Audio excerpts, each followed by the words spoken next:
กับสบายดีและสวัสดีพี่น้อง FC ของบ่าวบุญนำกันเบิดสู่คู่สู่คนพี่น้องเอ้ยบ่ว่าสิอยู่ภายในหรือว่าอยู่ต่างประเทศกันเนาะถือว่าคลิปนี้พี่น้องเอ้ยก็จะมาแจ้งข่าวอันเศร้าสลดใจหรือว่าข่าวที่ว่าเศร้านั่นแหละพี่น้องเนาะก็ถือว่ามีลูกมาตั้งแต่เช้าแล้วพี่น้องเนาะก็ถือว่ามีทางเจ้าหน้าที่อยู่ทางแขวงไสยบุรีเฮาเนาะเพิ่นก็ได้โทรประสานหาบ่าวบุญน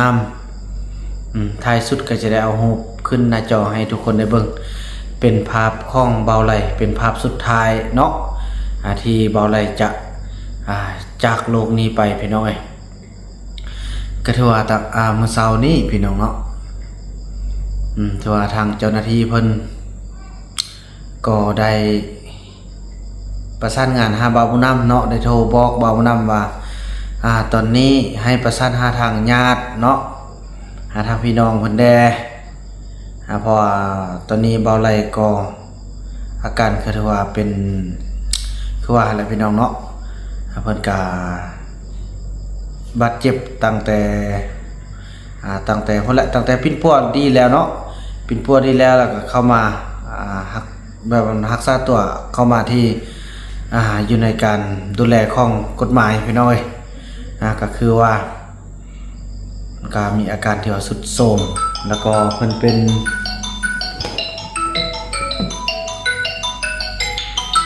ขออนุญาตแป๊บนึงเด้อพี่น้องนะพี่น้อยมาลงกันต่อเนาะก็ถือว่าหลังจากที่เจ้าหน้าที่เนาะได้โทรประสานงานหาบ่าวบุญนำกับประสานหาทางญาติพี่น้องก็แจ้งข่าวกันนั่นแหละพี่น้องเอ้ยว่าเพราะว่าตอนนี้ก็ถือว่า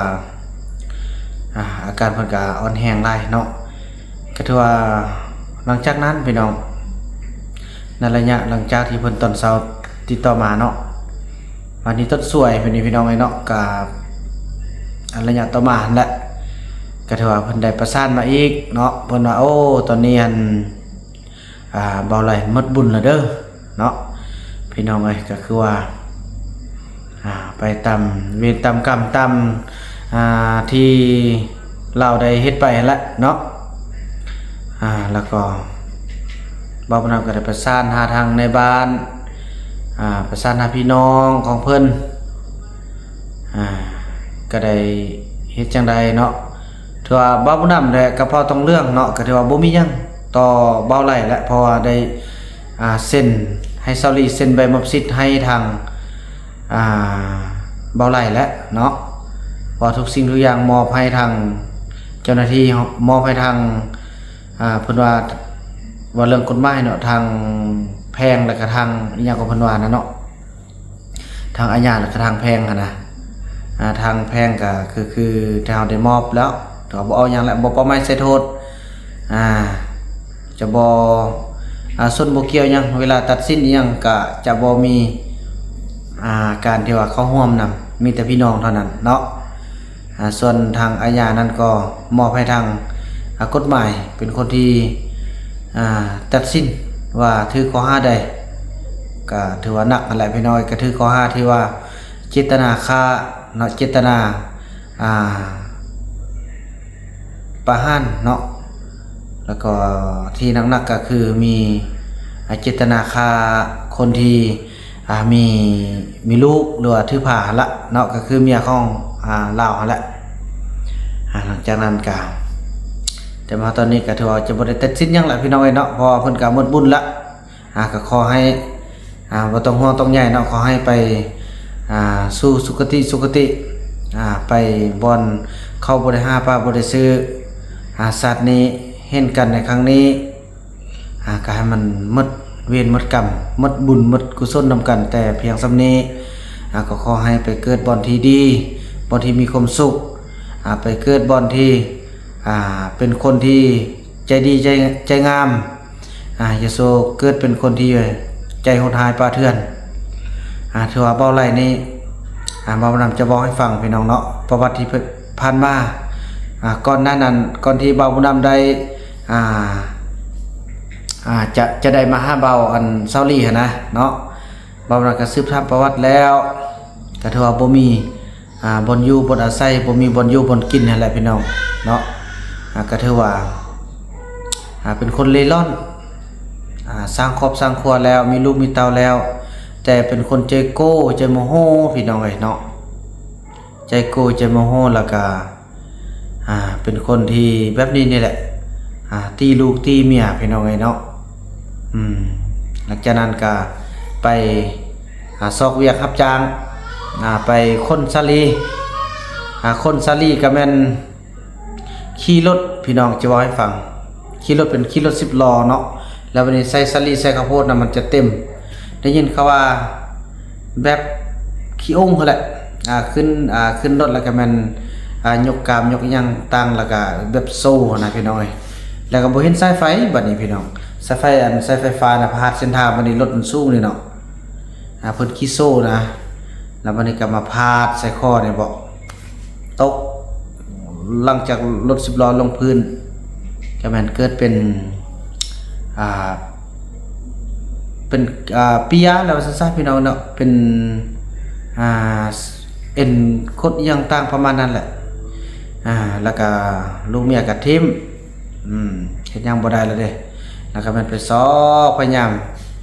ซอกหาเงินหาคำแล้วก็ติดตามเฟซบ่าวผู้นำนี้ติดตาม YouTube นี้ในเห็นซาลีหลังจากเห็นซาลีแล้วก็แซดหาบ่าวผู้นำบ่าวผู้นำก็เฮ็ดแนวใดกันว่ามักก็มาเบิ่งหั่นนะแล้วก็สิเบิ่งอันบ่าวผู้นำก็ไปสืบถามแล้วโอ้เป็นแนวนั้นแล้วก็ล่มกันหมดใด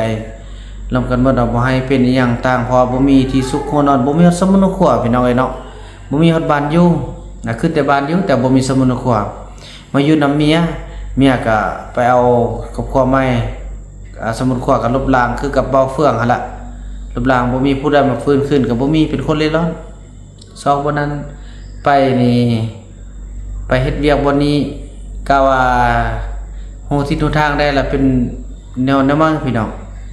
ฉะนั้นแล้วก็อยู่บ่คงที่พอหยังย้อนพวกเกี่ยวเองแล้ววันนี้เบาน้ำก็ล่มเซาลีแล้วเนาะขึ้นดีๆเรื่องความฮักได้ขึ้นกับพวกน้องได้ไอ้ก็บ่ว่าหยังต่างได้เขาก็ตัดสินใจเอากันนั่นแหละพี่น้องก็คิดว่าสิดีเนาะคนว่าเขามันก็ตีนกุดมือขาดแล้วซะบ่มีเส้นทางไปแล้วมาฝึกมาซ้อมเอาที่ผ่านมาก็หลายๆอย่างตอนที่อยู่เจ้าเว้าซะเนาะวันนี้หวังว่าวิญญาณเพิ่นก็คงจะได้ยินเนาะตั้งซ่อนตอนมีชีวิตตอนมีชีวิตก็ซ่อนแล้วแต่ก็บ่ฟังซ่อนตอนที่ว่าเป็นวิญญาณนั่นแหละเนาะหลายๆอย่างคือจะเป็นคนที่รักแล้วมันโมโหเป็นคนเจียวใจหายพูดว่าบ่ถึกแล้วมันใส่อย่างเดียวฉะนั้นพอต้องเลิกก็เลยเกิดความย่านกลัวอันที่1อันที่2ว่าเรื่องขโมยขี้ลักก็ถือว่ายังบ่ลืมพี่น้องเนาะก็ถือว่ายังแบบเครื่องเห็นว่าเครื่องตัวใดดีๆนี่เสื่องไว้แม้แต่เครื่องลูกชายบุญมีของบ่าวผู้นำก็ยังเอาไปเสื่องไว้หลังจากที่เราไปป่วยหม้อบางคนห้องจึงเห็นได้ใส่ซักยังต่างหลัก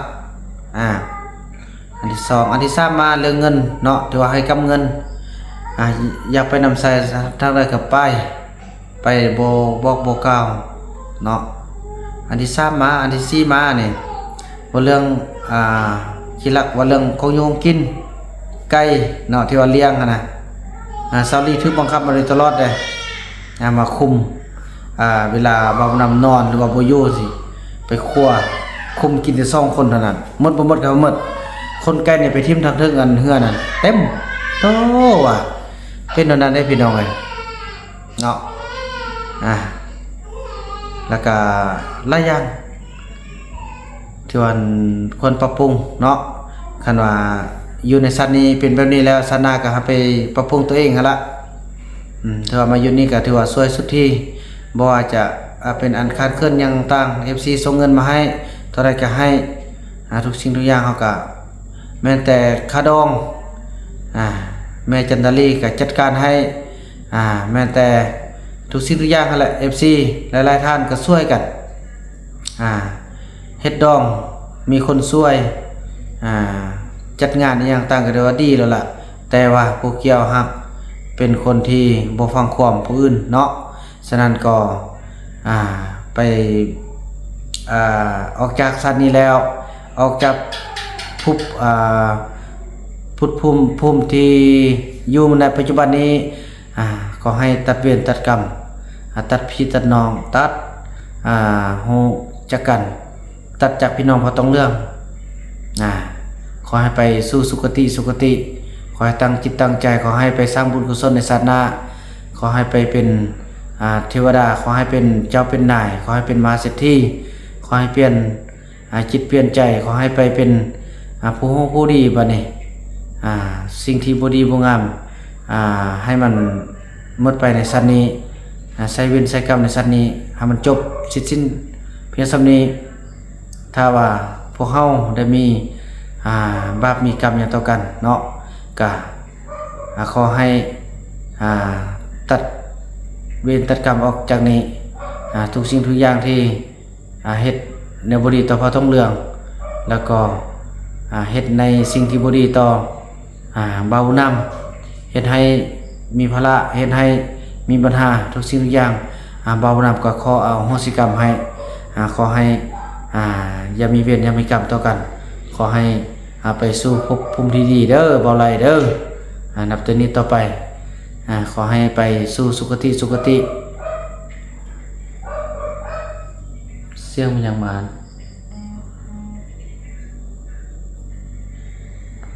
บ่แม่นมาละติ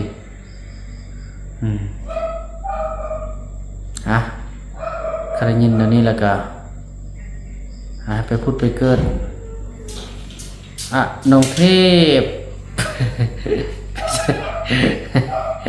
น้องเทพบอกมา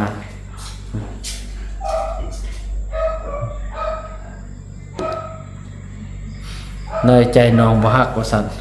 เป็นแสดงว่าสัมภาษณ์ FC ฟังดูเป็นแสดงลูกฮะ เนยใจไอ้บุญมีบ่ฮักว่าซั่นก็ฮักคือกันนั่นแหละแต่ว่าผู้น้อยอยู่เนาะนั้นพี่น้อยลำลากันด้วยภาพสุดท้ายของเบาไหลเนาะแล้วก็ให้ทุกคนแจ้งข่าวนั่นแหละพี่น้องเนาะถือว่าจากไปโดยที่บ่มีวันฮ้อนกลับขอให้ไปสู่สุคติเด้อเนาะลำลากันด้วยภาพของเบาไหลคลิปนี้เบาหน้าขออนุญาตกล่าวคำว่าสบายดี